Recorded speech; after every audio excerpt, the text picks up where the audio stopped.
Hello everyone, how are you all? I hope you guys are doing well. So guys, welcome back to our channel. और आज के हम अपने session में discuss करेंगे आपके nature and characteristics of teaching. जैसा कि आप सभी को पता है कि ये आपके टारगेट जून 2023 का सेकंड पार्ट होने वाला है आपके फ्रेश बैच का। ठीक है, पार्ट 1 में हमने कंसेप्ट ऑफ टीचिंग को जो है वो डिस्कस किया था, ऑब्जेक्टिव्स जाने थे हमने टीचिंग के क्या होते हैं, और अब हम पार्ट 2 में जो है वो आपके nature and characteristics of teaching को कवर करने वाले हैं। तो वीडियो आपके लिए बहुत ही ज़्यादा हेल्पफुल रहने वाला है, तो वीडियो को विदाउट स्किप किए लास्ट तक ज़रूर देखें ताकि आपसे कोई भी इंपॉर्टेंट इन्फॉर्मेशन यहाँ पर मिस ना हो। साथ ही अगर अभी तक आपने हमारे चैनल को सब्सक्राइब नहीं किया है या फिर आप हमारे चैनल पर नए हैं तो यूजीसी नेट एग्जाम की बेस्ट प्रिपरेशन के लिए चैनल को सब्सक्राइब करें और बेल आइकन को प्रेस करना बिल्कुल ना भूलें ताकि हम अपनी जब भी न्यू वीडियो अपलोड करें नोटिफिकेशन सबसे पहले आप तक पहुंच सके। तो चलिए गाइस, ज़्यादा टाइम वेस्ट नहीं करेंगे और अपने सेशन को जो है वो स्टार्ट करेंगे। तो देखिए, हमने भी जाना कि इसमें हम आज पढ़ने वाले हैं नेचर और कैरेक्टरिस्टिक ऑफ टीचिंग। तो टीचिंग क्या है ये हमने भी ऑलरेडी प्रीवियस वीडियो में पढ़ा था। उसका जो अगर आपने वो वीडियो नहीं देखा है तो उसका लिंक जो है वो आपको डिस्क्रिप्शन बॉक्स में प्रोवाइड कर दिया जाएगा, आप वहाँ से चेक कर सकते हैं। तो टीचिंग जो है वो एक सोशल और कल्चरल प्रोसेस है। वहाँ हमने सिर्फ ये जाना था कि टीचिंग जो है वो क्या है, एक प्रोसेस है जहाँ पर कि क्या होता है, टीचर जो है वो अपना ज्ञान देता है और जो लर्नर होता है वो उसको एक्वायर करता है। अब हम जब उसके नेचर की बात आ रही है, इसके कैरेक्टरिस्टिक की बात आ रही है, तो हम यहाँ पर जानेंगे कि टीचिंग जो है वो क्या है, एक सोशल और कल्चरल प्रोसेस है। ठीक है, कल्चरल प्रोसेस कैसे, देखिए सोशल प्रोसेस और कल्चरल प्रोसेस कैसे है।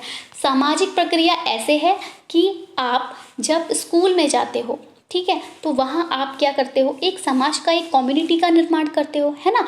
आप लोग अलग अलग बैकग्राउंड से आते हैं, तो ये आपकी कल्चरल डाइवर्सिटी यहाँ पर शो होती है।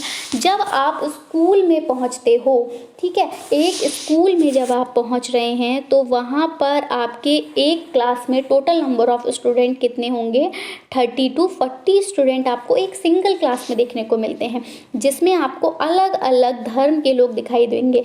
हिंदू होंगे, आपके मुस्लिम होंगे, ठीक है, सिख होंगे, ठीक है, आपके क्रिश्चियन होंगे, ठीक है, कोई साउथ इंडियन होगा, कोई बंगाली होगा, कोई बिहारी होगा, ठीक है। तो इस तरह से आपको अलग अलग कल्चर, अलग अलग रिलीजन के लोग जो है वो देखने को मिलते हैं और एक ही क्लास में मिलते हैं। आप लोग एक फैमिली की तरह, एक फ्रेंड्स की तरह, फैमिली की तरह वहाँ पे वर्क करते हो। आप फ्रेंड्स होते हैं, आप अपना लंच शेयर करते हैं।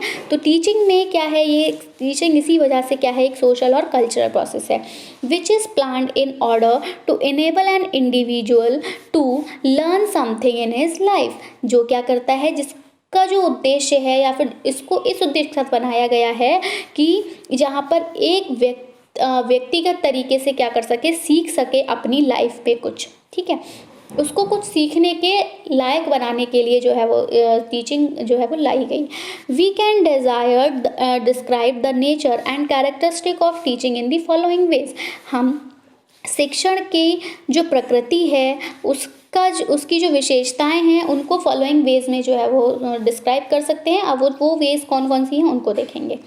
तो देखिए, टीचिंग जो है वो क्या है, कंप्लीट सोशल प्रोसेस है। जैसे कि हमने बताया कि स्कूल में भी अगर आप जाते हो तो अलग अलग स्टैंडर्ड्स के बच्चे होते हैं, छोटे बड़े सब होते हैं, अलग अलग रिलीजन से आते हैं, अलग अलग कास्ट से आते हैं, अलग अलग कल्चर से आते हैं। कोई साउथ इंडियन है, कोई बंगाली है, कोई बिहारी है, कोई पंजाबी है।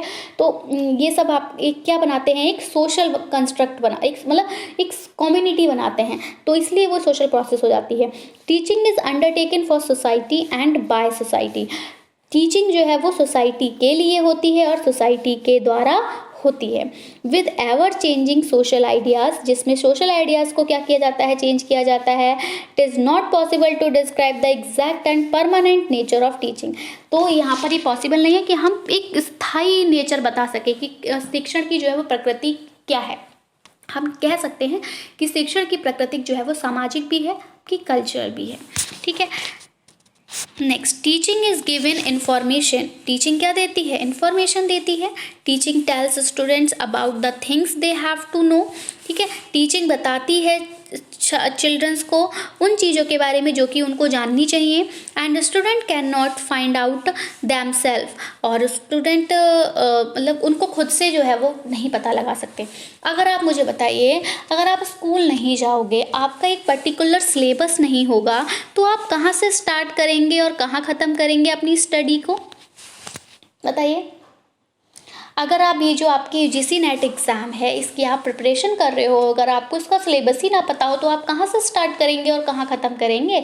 तो इसीलिए टीचिंग जो है वो क्या करती है, बच्चे को क्या जानना चाहिए, क्या सीखना चाहिए ये बताती है, और जो कि बच्चा खुद से नहीं जान सकता, ठीक है।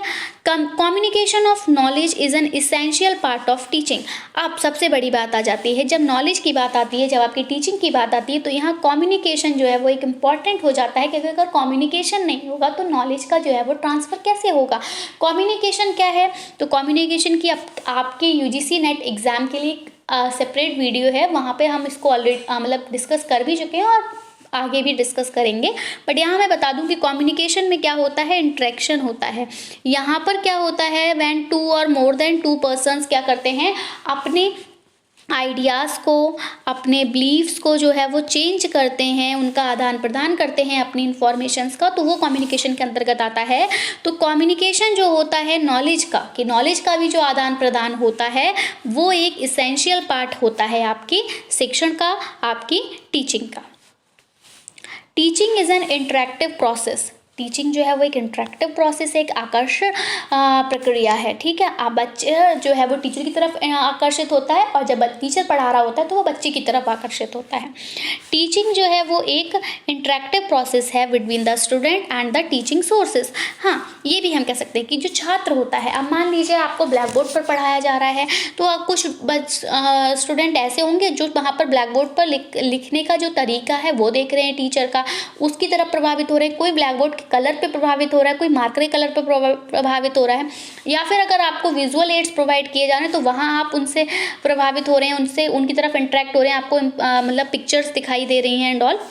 तो एक इंटरेक्टिव प्रोसेस है स्टूडेंट्स के और टीचिंग सोर्सेस के बीच में। कोई स्कूल से प्रभावित हो, आप क्लास से प्रभावित हो, वहाँ पे जो डेस्क है उनसे प्रभावित हो, ग्राउंड से प्रभावित हो, झूलों से प्रभावित नहीं, छोटे बच्चों की बात हो रही है। तो लेकिन कॉलेजेस में भी ऐसा होता है, आप इंफ्रास्ट्रक्चर, आप एडमिशन अगर कहीं लेने जाते हो तो कहते हैं कि उस कॉलेज का इंफ्रास्ट्रक्चर जो है वो मुझे अच्छा नहीं लगा, इसलिए मैं वहाँ एडमिशन नहीं लूँगा। कहाँ लेना है, तो उस कॉलेज में लेना है। भैया वहाँ का इंफ्रास्ट्रक्चर कितना अच्छा था, अरे कितनी बड़ी कैंटीन थी। तो ये क्या है, टीचिंग सोर्सेस हैं, और यहाँ पे जो है वो स्टूडेंट जो है इंटरेक्ट हो रहा है, इसीलिए इसको एक इंटरेक्टिव प्रोसेस भी कहा जाता है। Which is essential for the guidance, progress and development of student. तो ये भी आप एक बात बताइए कि अगर आपका मन नहीं था कि आप उस कॉलेज, मतलब मान लीजिए ए और बी कॉलेज है, आपका मन था ए कॉलेज में एडमिशन लेना क्योंकि आपको इसका इंफ्रास्ट्रक्चर बहुत अच्छा लगा था, इसमें तो बहुत बड़ी कैंटीन थी, यहाँ पे तो बसेस चलती थी, ठीक है, और प्रॉपर क्लासेस लगती थी, टीचर्स थे अच्छे अच्छे। अब यहाँ पर मान लीजिए कि ये कॉलेज भी है, यहाँ ज़्यादा टीचर्स भी नहीं थे, इंफ्रास्ट्रक्चर भी कुछ ज़्यादा खास नहीं था, कैंटीन नहीं थी, तो आपका मन यहाँ एडमिशन लेने का नहीं था। अब आपके पेरेंट्स ने आपका एडमिशन यहाँ करा दिया। अब आप मुझे बताइए यहाँ पर आप अच्छे से पढ़ पाएंगे? बिल्कुल नहीं पढ़ पाएंगे, क्योंकि आपका माइंड उसी कॉलेज में लगा रहेगा कि वहाँ मेरा एडमिशन नहीं कराया। अब आपको यहाँ पर जो कुछ अच्छा भी हो रहा होगा वो भी आप बुरा ही लगेगा, क्योंकि आपका जो माइंड है वो ही खराब था, आप यहाँ लेना ही नहीं चाह रहे थे एडमिशन, आपकी इंटेंशन यहाँ के लिए खराब ये थी कि ये तो है ही खराब, तो आप वही मानते चलोगे और यहाँ आपका जो है वो विकास नहीं हो पाएगा। तो जहाँ आप अट्रैक्ट होंगे वहीं आपका विकास होगा। आप यहाँ खुश थे तो आप यहाँ खुश होंगे और आपका यहाँ विकास होगा, क्योंकि आप पढ़ने में जो है वो यहाँ पर इंटरेस्ट लेंगे। Teaching is a process of development and learning.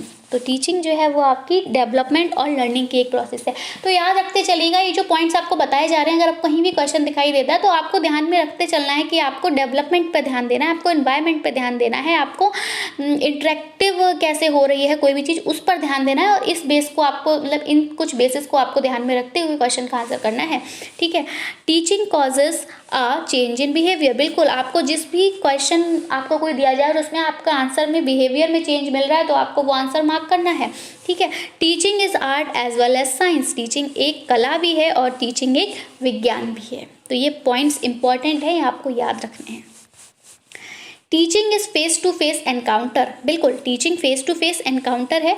ऐसा तो नहीं ना कि आप जब आपकी क्लास में टीचर आता है तो वो अपने फेस को कवर करके आए और आप लोगों से भी कह दे कि आप भी अपना फेस कवर कर लो, आप मुझे नहीं देखोगे, मैं आपको नहीं देखूंगा। ऐसा होता है क्या? नहीं। हाँ, अब ऑनलाइन टीचिंग चलने लगी है तो कहीं कहीं ऐसा है, जैसे कि मैं ही आपको करा रही हूँ कि मैं बाय फेस आपके सामने नहीं आ रही हूँ, क्योंकि इतने ज़्यादा अभी मेरे पास मतलब सोर्सेस नहीं है कि हम फेस टू फेस टीचिंग कर सकें, लेकिन जितना है मैं उतना आपको उस अकॉर्डिंग प्रोवाइड कर रही हूँ। बट आप अगर हम बात करें फॉर्मली, तो फॉर्मली जो टीचिंग होती है वो आपकी फेस टू फेस होती है। टीचर और स्टूडेंट आमने सामने आकर ही जो है वो शिक्षण करते हैं। ठीक है, नेक्स्ट है आपका टीचिंग इज ऑब्जर्वेबल। बिल्कुल, टीचिंग ऑब्जर्वेबल होती है जब मतलब अब यहाँ पर ऑब्जर्व कोई भी कर सकता है। हाँ, स्टूडेंट भी कर सकते हैं कि बाई चांस गलती से सर गलत लिख देते हैं कोई स्पेलिंग, तो बच्चे ऑब्जर्व करते हैं, सर ये स्पेलिंग आपने गलत लिख दी। हाँ, टीचर भी ऑब्जर्व कर रहा है बच्चों को कि कौन सा बच्चा जो है वो ज़्यादा इंटरेस्ट ले रहा है, कौन थोड़ा कम ले रहा है, कौन थोड़ा लेजी हो रहा है। ठीक है, तो ऑब्जर्वेबल है। मेजरेबल है, बिल्कुल माप सकते हो आप माप कैसे सकते हो? तो मापने का तरीका वही है कि आप अपने जो भी एग्जाम्स वगैरह ले रहे हो आप उस अकॉर्डिंग देख सकते हो कि आपके शिक्षण में जो है वो कहाँ तक शिक्षण आपका प्रभावी था और कहाँ आपका शिक्षण कमज़ोर था।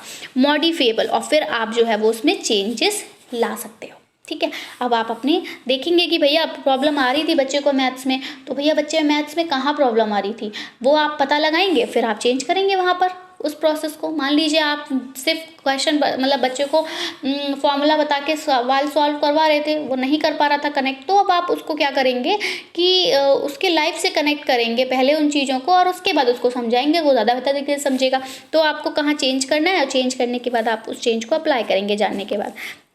Teaching is a skilled occupation. बिल्कुल, टीचिंग जो है वो एक स्किल्ड ऑक्यूपेशन है और every successful teacher is expected to know the general methods of teaching learning situation. और हर शिक्षक को ज़रूरत है कि वो जनरल मेथड्स को जाने टीचिंग लर्निंग सिचुएशंस के। Teaching facilitates learning. टीचिंग क्या करती है? लर्निंग को फैसिलिटेट करती है। Teaching is both a conscious and N unconscious process. बिल्कुल, टीचिंग कॉन्शियस भी है, टीचिंग अनकॉन्शियस भी। कभी कभी आप अपने पूरे होशो हवास में रह के सीखते हो, कभी कभी आप अपने होशो हवास में ना होते हुए भी कुछ सीख जाते हो। ठीक है, जैसे कि हम आपको बताएं कि आप पूरे एक्टिवनेस के साथ क्लास में कोई भी लेक्चर अटेंड कर रहे हो, बिल्कुल तब आप बिल्कुल सीख रहे हो। अब होशो हवास ना होने की वजह अनकॉन्शियस प्रोसेस की हम बात ऐसे कह सकते हैं कि पता नहीं किन्हीं ख्यालों में खोए हुए थे, कुछ चल रहा था माइंड में, आउट ऑफ स्टेट मतलब आउट ऑफ माइंड थे, बिल्कुल कुछ और दिख नहीं रहा था आसपास, बस जो आप सोच रहे हो बस उन्हीं ख्यालों में खोए हुए रास्ते पे चलते आ रहे हैं और सामने ठोकर लगी और आप गिर गए। और अब आपने सीखा कि भैया जब रोड पर चलना है तो अपने आँख नाक कान और सब अपना जो दिमाग है वो खुला रख के चलना है, किसी के ख्यालों में खो के हमें रोड पर नहीं चलना। तो ये आपने कैसे सीखा? अनकॉन्शियस तरीके से सीखा। तो जो शिक्षण होता है वो कॉन्शियस भी होता है और आपका अनकॉन्शियस भी होता है। Teaching is from the memory level to the reflective level. बिल्कुल, टीचिंग को पहले आप अपनी मेमोरी में उतारते हो, टीचिंग को आप पहले अपनी मेमोरी में उतारते हो और अपनी मेमोरी में उतारने के बाद आप उसको क्या करते हो? रिफ्लेक्ट करते हो। आपकी मेमोरी में आया था, ठीक है, मैं एग्जाम्पल बता रही हूँ आपको। फॉर एग्जाम्पल, आपकी मेमोरी में आया था कि जो क्रो होता है इसका कलर होता है ब्लैक। ठीक है, ये करता है काँव काँव। ठीक है, क्रो का कलर ब्लैक और क्रो करता है काँव काँव, इसमें होते हैं फेदर्स और ये क्या कर सकता है? ये कैन फ्लाई, ये उड़ सकता है। तो ये सब बातें, ये संप्रत्य आपने किसके बारे में बनाया था? एक कौवे के बारे में बनाया था। ये आपकी कहाँ पहुँचा? आपकी मेमोरी में पहुँचा कि कौवा कैसा होगा? काला होगा, क्या कर रहा होगा? उड़ सकता है, पंख होंगे, काँव काँव करेगा। ठीक है, और उसमें उसके पंख होंगे, हाँ उड़ सकता है और काँव काँव करेगा। तो ये आपने संप्रत्य ये मेमोरी में अपने बिठा लिया और अब आप कल जा रहे हैं रास्ते में और आपको एक कौवा दिखाई पड़ता है तो वहीं आपका मेमोरी तुरंत रिफ्लेक्ट करेगा और अब आप कह देंगे कि ये क्या है? ये कौवा है। तो टीचिंग जो है वो मेमोरी लेवल से कहाँ पहुँचता है, आपके रिफ्लेक्टिव लेवल पर पहुँचता है, यानी कि जो आप अपनी मेमोरी में रखते हो वही आप रिफ्लेक्ट करते हो। फॉर एग्जाम्पल आप अपने एग्जामिनेशन में जाते हो तो आपने जो याद किया होता है वही जाकर आप कॉपी में लिखते हो, जो आपने याद नहीं करा वो आप कॉपी में नहीं लिख पाते हैं। तो मेमोरी से रिफ्लेक्टेड लेवल पर जो है वो टीचिंग जाता है। Teaching is a continuum of training. Teaching जो है वो आपके ट्रेनिंग का एक कॉन्टिन्यूटी है। बिल्कुल, आप ट्रेनिंग करते रहते हो तभी आप सीखोगे। आप पढ़ना एक बार स्टॉप कर दीजिए, जब दोबारा से आप पढ़ना स्टार्ट करेंगे तो आपको बहुत डिफिकल्टी होगी। इसका एग्जाम्पल जो है वो, जो भी कुछ हाउसवाइफ्स अगर मेरी क्लासेस ले रही होंगी तो उनको बिल्कुल इस बात का, अगर आपने बीच में कहीं भी शादी के बाद कुछ टाइम ऐसा आया कि आपने पढ़ना छोड़ दिया और आपने जब पढ़ाई स्टार्ट की होगी तो बहुत ज़्यादा डिफिकल्टी हुई होगी। कुछ हमारे यूथ भी ऐसे होते हैं जो जिनका क्या हो जाता है, गैप हो जाता है, ठीक है, ग्रेजुएशन पोस्ट ग्रेजुएशन के बीच में गैप हो जाता है, तो उनको पोस्ट ग्रेजुएशन करने में बहुत प्रॉब्लम आती है। पोस्ट ग्रेजुएशन के बाद वो अपना नेट का एग्जाम देने में गैप कर देते हैं, तो यहाँ पर जब गैप होता है तो बहुत ज़्यादा टाइम लग जाता है आपको वापस से रिकवर होने में। और अगर आप बिल्कुल फ्लो में चल रहे हैं तो ईजिली, आपने अभी भी देखा होगा कि कुछ स्टूडेंट जो कंटिन्यू पढ़ रहे हैं वो जल्दी एग्जाम क्रैक कर जाते हैं, और ऐसे उनके कंपैरिजन में जो कि बीच में गैप कर देते हैं। तो टीचिंग क्या है, कॉन्टिन्यूम है ट्रेनिंग का, कंडीशनिंग इंस्ट्रक्शंस का, क्योंकि यहाँ पर क्या होती रहे, प्रॉपर कंडीशनिंग होती रहे, इंस्ट्रक्शंस आपको प्रॉपरली मिलते रहें, और इंडोक्ट्रिनेशन। अब हम बढ़ेंगे हिंदी में। तो प्रकृति और शिक्षण की क्या विशेषताएं हैं, इनको हम जानेंगे हिंदी में। तो शिक्षण क्या है, एक सामाजिक और सांस्कृतिक प्रक्रिया है। क्या है, शिक्षण एक सामाजिक और सांस्कृतिक प्रक्रिया है जिसकी योजना किसी व्यक्ति को अपने जीवन में कुछ सीखने के लिए सक्षम बनाने के लिए बनाई जाती है। हम शिक्षण की प्रकृति और विशेषताओं का वर्णन इस प्रकार कर सकते हैं। कैसे कि शिक्षण जो है वो क्या है, इस पे मत जाइएगा, पॉइंट्स गलत हो गए हैं। शिक्षण क्या है, एक पूर्ण सामाजिक प्रक्रिया है। क्या है, पूर्ण सामाजिक प्रक्रिया है। शिक्षण समाज के लिए और समाज के द्वारा किया जाता है। निरंतर बदलते सामाजिक विचारों के साथ शिक्षण की जो है वो सटीक और स्थायी प्रकृति का वर्णन करना संभव नहीं है। शिक्षण जानकारी दे रहा है कि शिक्षण छात्रों को उन चीज़ों के बारे में बताता है जो उन्हें जानना है, और छात्र स्वयं को नहीं खोज सकते हैं। यहाँ पर स्वयं को नहीं खोजने का मतलब ये है कि स्वयं से ये नहीं खोज सकते कि आपको क्या जानना है। मतलब वही मैंने आपको एग्जांपल दिया था कि अगर आप यूजीसी नेट एग्जाम देने वाले हो और आपको सिलेबस नहीं पता तो आप कहाँ से शुरू करोगे, कहाँ से खत्म करोगे, आपको नहीं पता। ज्ञान का संचार शिक्षण का जो है वो एक अनिवार्य हिस्सा है। ज्ञान का संचार नहीं होगा तो शिक्षण जो है वो भी नहीं होगा। अगर हर टीचर ये सोचने लगे नहीं मुझे जो नॉलेज है वो मैं किसी और को क्यों दूं, तो फिर तो शिक्षण होगा ही नहीं, रुक जाता अभी तक, है ना। चल तो इसीलिए रहा है कि अगर किसी एक को कोई चीज़ आती है तो वो दूसरे को बताता है, फिर दो चार को, चार से इस तरह से। अब आप देख सकते हैं हमारे देश में कितने ज़्यादा शिक्षक हैं, पहले उतने नहीं हुआ करते थे। शिक्षण एक संवादात्मक प्रक्रिया है। शिक्षण छात्र और शिक्षण स्रोतों के बीच जो है वो एक संवादात्मक प्रक्रिया है जो छात्रों के मार्गदर्शन, प्रगति और विकास के लिए आवश्यक है। शिक्षण विकास और सीखने की एक प्रक्रिया है। शिक्षण व्यवहार में परिवर्तन का कारण बनता है। शिक्षण कला भी है और विज्ञान भी है। शिक्षण आमने सामने की एक मुलाकात है। बिल्कुल वही कि आप एनकाउंटर करते हो, फेस टू फेस इंटरेक्शन करते हो। टीचर जो है वो फेस टू फेस बच्चे को पढ़ाता है तो वो भी ऑब्जर्व करता है कौन बच्चा पढ़ रहा है, कौन बच्चा नहीं पढ़ रहा है। जैसे कि अभी आपके कोविड के टाइम पे एक एग्जाम्पल अभी याद आ रहा मुझे कि जब कोविड हुआ था तो आपकी जो थी वो क्लासेस जो थी वो ऑनलाइन हुआ करती थी, स्टूडेंट्स वगैरह सभी की। उस केस में स्टूडेंट्स क्या किया करते थे, अपना सिस्टम ऑफ कर दिया करते थे और मतलब कह देते थे नेटवर्क प्रॉब्लम हो गई, नेट चला गया, और पढ़ते नहीं थे, बच जाते थे। अब वही अगर टीचर आपके सामने होगा तो वो ऐसा आपको करने ही नहीं देगा। आप टीचर अपने घर बैठा है तो उसको पता नहीं चल रहा कि आप जेन्युइन आपकी प्रॉब्लम है या फिर आप जानबूझकर नहीं पढ़ रहे हैं, ठीक है। तो शिक्षण जो है वो हमारे एक आमने सामने का एनकाउंटर है, फेस टू फेस इंटरेक्शन है। शिक्षण जो है वो देखने योग्य होता है। बिल्कुल आपको शिक्षण साफ दिखाई देगा। एक शिक्षित व्यक्ति में जो भी वैल्यूज़ होंगे उसके अंदर उसका जो व्यवहार होगा, उसका जो शील व्यवहार होगा वो आप देख कर पहचान जाओगे भैया ये शिक्षित है। बिल्कुल उसके बोलने के तरीके से आप पहचान जाओगे हाँ इसको नॉलेज है, ये लिटरेट है ये, ठीक है। मापने योग्य है बिल्कुल और परिवर्तनीय है, बदला भी जा सकता है। शिक्षण एक कुशल व्यवसाय है। हाँ, प्रत्येक सफल शिक्षक से अपेक्षा की जाती है कि वह शिक्षण अधिगम स्थितियों के सामान्य तरीकों को जो है वो जाने। शिक्षण सीखने की सुविधा प्रदान करता है। बिल्कुल, अगर कोई सिखाने वाला नहीं होगा हम सीखेंगे कैसे? तो शिक्षण को ईजी बनाया जा रहा है, जैसे कि बच्चे सीख सकें, उनके अनुरूप उसको ढाला जा रहा है। तो शिक्षण जो है वो एक सुविधा प्रदान करता है। शिक्षण एक चेतन और अचेतन दोनों प्रक्रिया है। बिल्कुल है। शिक्षण स्मृति स्तर से चिंतनशील स्तर तक होता है। बिल्कुल होता है। शिक्षण प्रशिक्षण और कंडीशनिंग निर्देश और शिक्षा की एक निरंतरता है। So that's all about our session.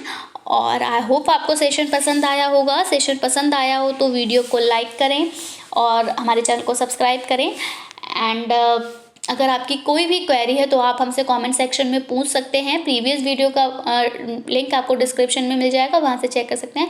इसके अलावा हम अगले पार्ट में लेवल्स ऑफ टीचिंग कंटिन्यू करेंगे। ठीक है, मैंने फर्स्ट पार्ट में भी बोला था कि हम लेवल्स ऑफ टीचिंग पढ़ेंगे, बट ये नेचर ऑफ टीचिंग मुझे याद नहीं रहा था कि ये आ गया है आपकी PDF में, तो इसलिए मैंने नेचर ऑफ टीचिंग कर दिया। अब हम जो है वो लेवल्स ऑफ टीचिंग पढ़ेंगे आपके पार्ट 3 में, और कोशिश करेंगे कि हम पार्ट 3 को जो है वो वहीं पर बाइंड अप कर दें। और तो 3 पार्ट्स आपके इंपॉर्टेंट पॉइंट्स हो जाएंगे कि कैसे आप टीचिंग एप्टीट्यूड क्वेश्चन को सॉल्व करेंगे, और उसके बाद हम कुछ टीचिंग एप्टीट्यूड पर बेस्ड क्वेश्चन सॉल्व करेंगे। और उसके बाद अगर कुछ भी ऐसा इंपॉर्टेंट लगता है जो आपको बताना चाहिए, जैसे कि शिक्षण को प्रभावित करने वाले कुछ कारक वगैरह होते हैं, तो उन सबको भी हम कवर करेंगे और बाकी के क्वेश्चंस को डिस्कस करेंगे। फिर हम इसको बाइंड अप करके अपनी नेक्स्ट यूनिट की तरफ बढ़ेंगे। सो आई होप आपने एंजॉय किया होगा। So that's it from my side. मिलेंगे एक नई वीडियो के साथ। Till then take care and bye bye. Thanks for watching. Thanks, have a nice day.